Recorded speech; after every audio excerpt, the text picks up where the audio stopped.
같다라는 생각이 좀 듭니다. 그리고 제가 이것 좀 여쭤볼게요. 너무 극으로 달려가는 거 아닙니까? 오늘 보니까 장해찬 씨가 복당을 했어요. 예. 그리고 심지어는 아시는 것처럼 5.18 예, 진압군 정호영 특전사령관 불렀다가 막 여론이 빗발치니까 다시 또 깜짝 놀랐어요. 고문으로 부르려고 했다가 다시 취소. 정호영이 살아 있는지도 이번에 알았고요. 30년생, 32년생, 나도 찾아봤어. 31년생이고 네.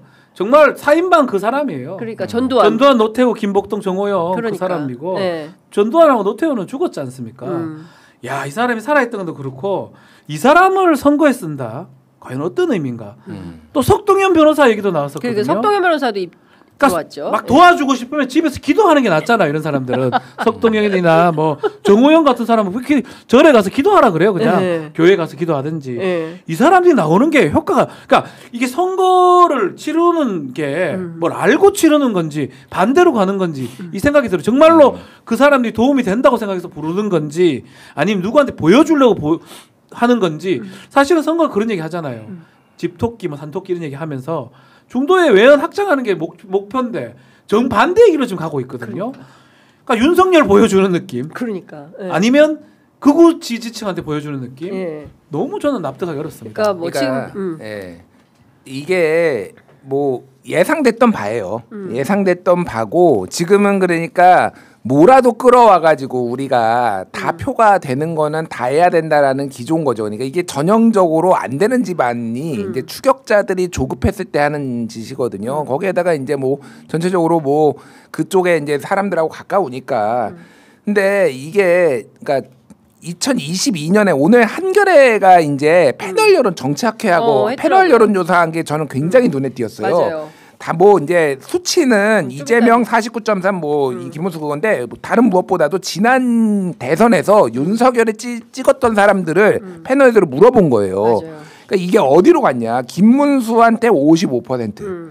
그리고 이준석한테 13%, 이재명한테 8%가 갔습니다. 이게 무슨 얘기냐면 지난번에 윤석열이 영끌 해가지고 0.73%포인트로 이겼잖아요. 네. 그러니까 그렇게 다 끌어와도 지금 될까 말까인데 이미 김문수한테 절반 조금 넘게밖에 안 가는 거예요. 그렇죠. 근데 왜 절반밖에 안 가느냐라는 우리가 상식적으로 생각해 여기 그러면 이거를 다 합쳐봐도 지금 70% 정도밖에 안 돼. 75%밖에. 그렇죠. 나머지는 아예 판단도 못 하고 있는 거예요. 물론 이 중에서 상당수가 다시 김문수 지지로 갈 가능성도 있어요. 하지만은 그거를 다 끌어 모아도 대선은 끝났다라는 거고 왜 김문수한테 못 가느냐 사람들이. 네. 하나는 한 덩어리가 윤석열이고요. 하나는 김문수 그 자체예요. 솔직히. 정광훈당하고 맨날 정광훈하고 같이 손잡고 맨날 이거 했고 정호영 데려오고 또 뭐 석동현 또 데려온다고 하고 그 캠프가 지금 사실은 윤석열 캠프 거의 시즌 2예요. 그러니까. 그렇죠. 예. 그러니까 왜냐하면 중요 단장 이제 우리가 선대위원장 막 이게 언론 보도 나오는 것만 보고 있는데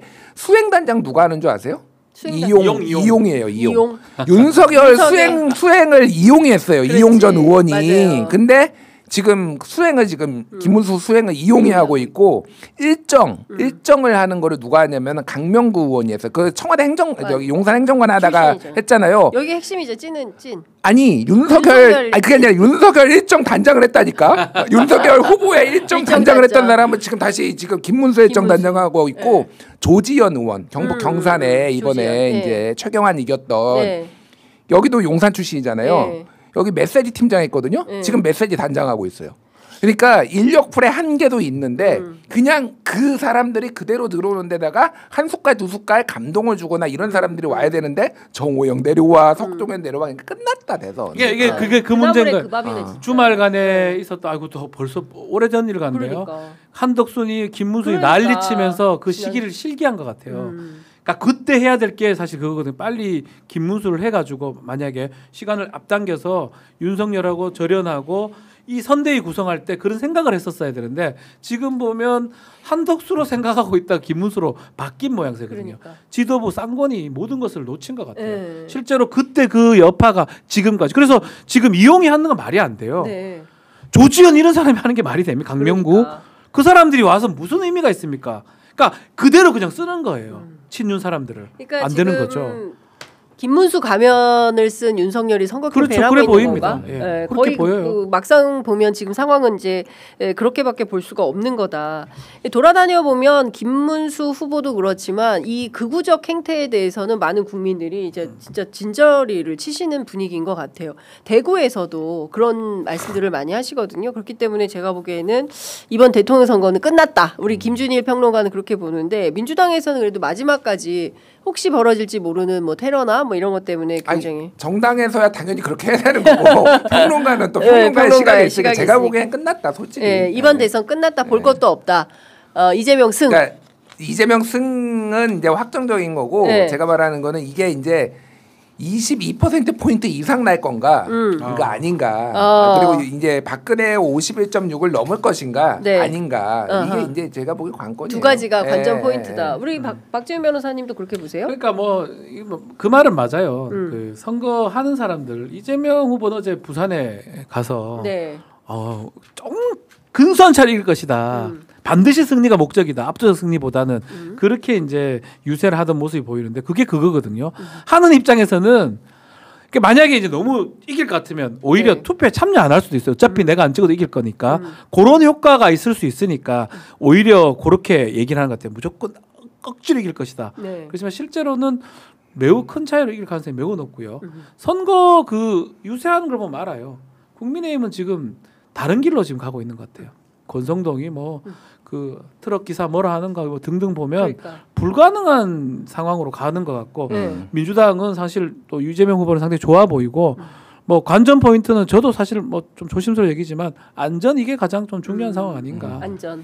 막판에 지금 19일 정도밖에 안 남았기 때문에 막판에 이제 남은 것은 국정원과 테러와 뭐 이제 이런 것들을 이제 중요한 이슈로 보는 PK 얘기 잠깐만 어차피 이제 어제까지 이제 PK에서 했으니까 그 YTN 의뢰로 엠브레인 퍼블릭이 지난 11일에서 10일 이제 전 이거 안 해도 되잖아 여기는 사실 안 해도 되죠. 습관이야 습관. 근데 PK의 이 지지를 본 거예요. 지난 대선에서 윤석열, 이재명 이 두 사람이 어떻게 얻었냐면은 57.8을 윤석열이 가져갔고 PK에 그리고 이재명이 38.2 그러니까 6대 4예요. 그러니까 거의. 근데 지금은 어떻게 나오냐면은 PK만 보니까 이재명 40 김문수 38 이재명이 오차범위지만 앞섰어요. 그러니까 물론 아직도 안정한 사람 뭐 이제 적어도 이준석도 있고 안정한 사람들도 있지만은 지금 김문수는 지난번보다 20%포인트가 빠진 거야. 그러니까 부산에서 지금. 부산에서.